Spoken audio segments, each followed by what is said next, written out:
this way onto the one-way. Apparently. Doing a video, Ray. Okay. All right. The convention's over. Well, it's not really over. Today's Sunday, so they're doing the all auction today. But we've got, what, a 25-hour road trip home? So we're going to try and... Our goal is to hit Milwaukee today. But it's it's already 2 o'clock. And we're nowhere near Milwaukee. I don't even know. I think we just got out of the state. No, but we're still in Kentucky. Yeah, but we're not even going the right direction.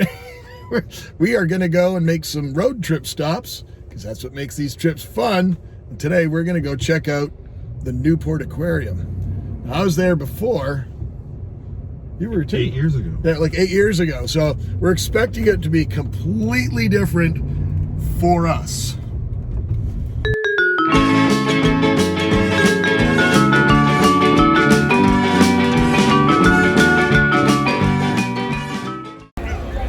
We're ready, guys. We're going in. Well, here we go. Walking in the front doors. There's our group. There's Ray and Spencer and all of our friends that we traveled together to the convention. But these 2 tanks that greet us right at the front doors kind of left kind of a sour taste. There were some beautiful cichlids in these tanks, but none of them were set up in any sort of form of biotope whatsoever. They were just an oddball collection of fish. There was one on either side. But after that, honestly, the aquarium was pretty inspiring. This beautiful Rift Lake cichlid aquarium, circular, showcased a beautiful, healthy collection of African cichlids. Now, the Newport Aquarium opened in 1999, and it's located in Newport, Kentucky. And this is directly across the river from downtown Cincinnati, Ohio. It has over 70 exhibits, 14 galleries, and includes 5 seamless acrylic tunnels that total over 200 feet in length. Needless to say, it's pretty impressive. Look at that gorgeous Congo Tank, and there's that beautiful Embu puffer. He's all of 2 feet. He's still going to get a lot bigger. And it's kind of a spillway tank from the other tank beside it, filled with all sorts of other characins and plants that are endemic to the region, such as the crinum and the bulbitis.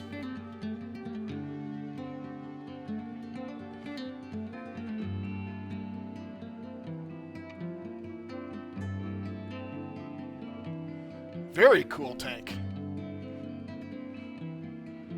So it's a spillway. You saw the spillway there from the other tank beside it, and this one contains an African lungfish. So 3 tanks all tacked together, all filtered together, with 3 different diverse habitats.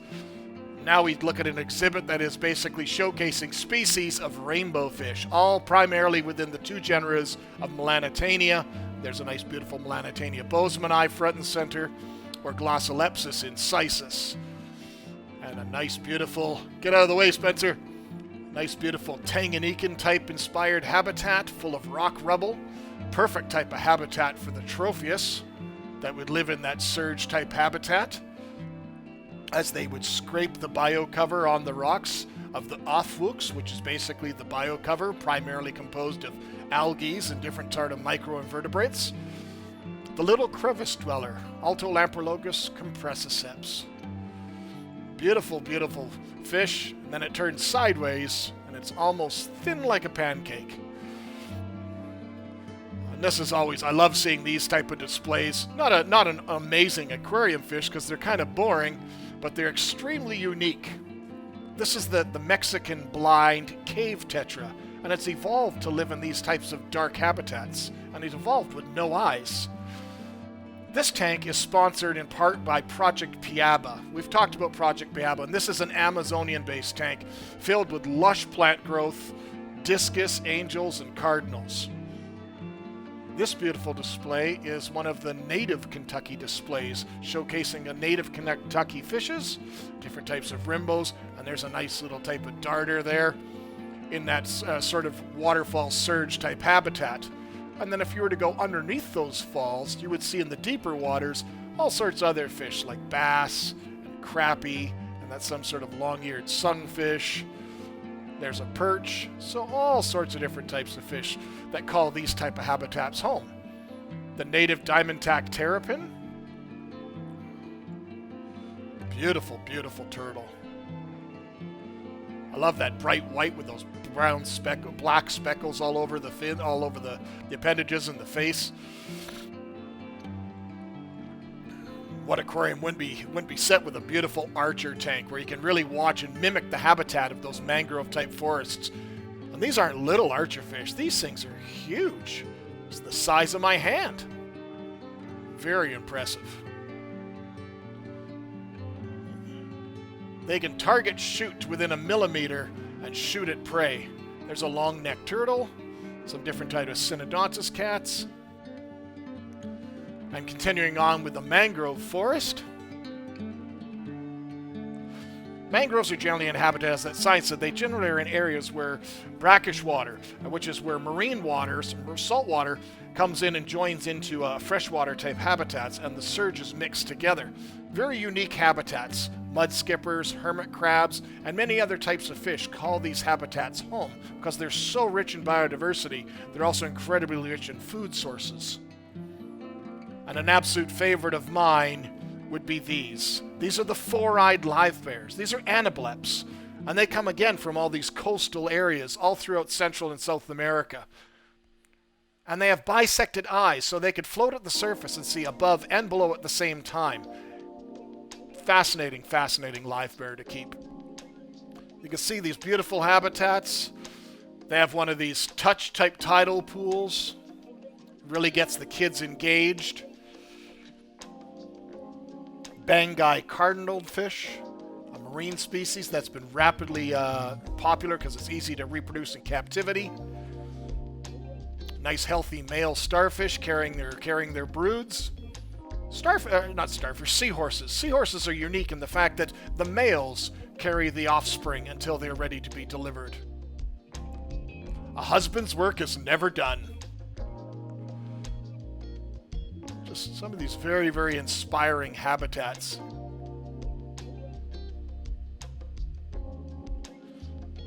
The signage is really, really easy to read, easy to focus. Another beautiful puffer species. You guys know my love affair with puffers for many, many years. Nice big skate. I think another one's coming here right away on the left. These are always showstoppers at these big public aquariums. Just super, super impressive to see up close.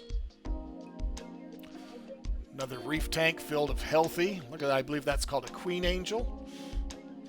And here's one of those beautiful acrylic tubes.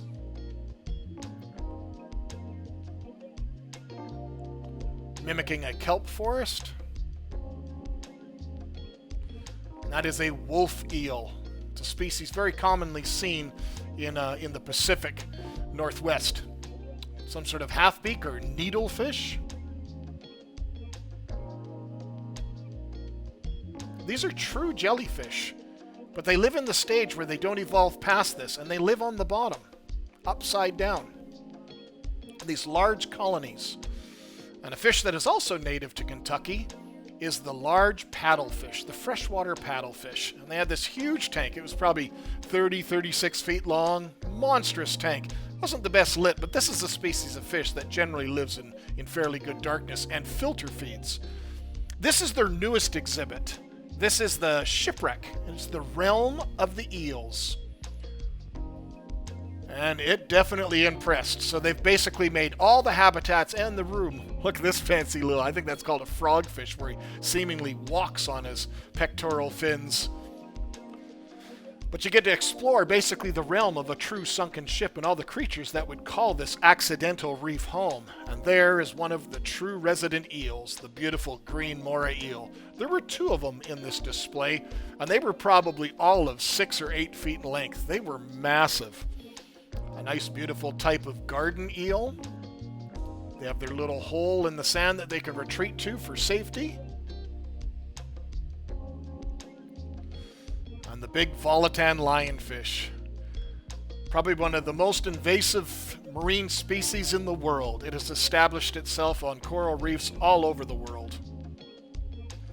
Gator Alley was really, really impressive. They had all sorts of other smaller animal enclosures on the left that included things like geckos and different types of snakes, like this green tree python, and different types of unique little species, turtles and frogs and stuff. It was very, very neat, and I love that zoo look where it's all built into the wall.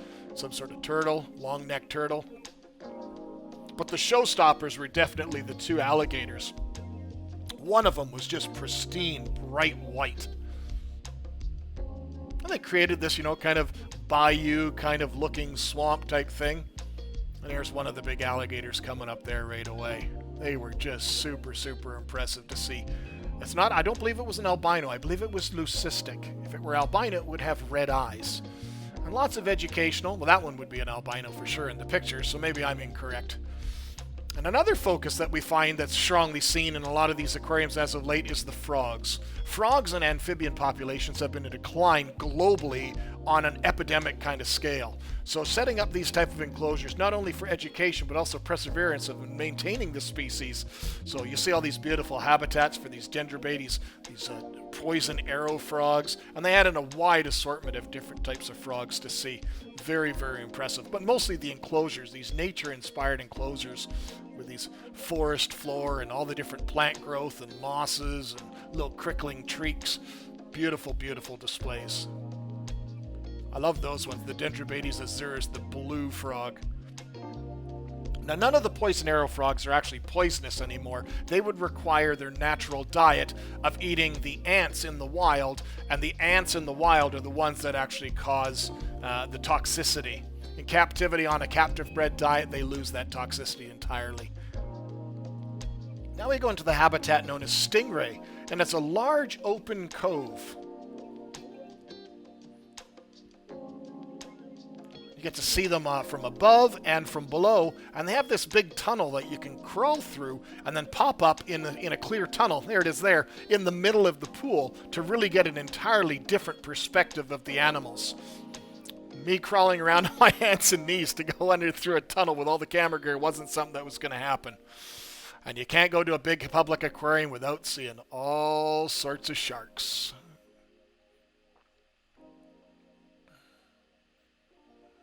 Now this one you would think would be a shark tank, but this is actually the Amazon aquarium. Another one of those big large acrylic tubes. And it's set up to house all the beautiful large monster fish from the Amazon, such as the arapaima that we saw in the background, or the big pacu. This is a beautiful flagtail procholotus. Its main diet is primarily vegetation, and it has types of teeth that rasp the vegetation and biocover off the sunken logs. Nice big school of silver dollars or Martinus.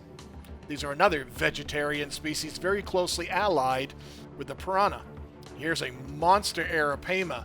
Now this one was kind of disheartening to see. They had this curvature of its spine, but in conversation with a few other curators at large public aquariums, this is more than likely not an issue of the space, because this animal has a very, very large enclosure. It is more than likely, when it was very young, had some form of dietary deficiency that couldn't have been met or wasn't known at the time. But that is it's still a beautiful animal nonetheless, and it's going to live a long and prosperous life in this aquarium. But I could spend absolute hours in here just staring at it. Look at the size of that Niger catfish. It's just a monster.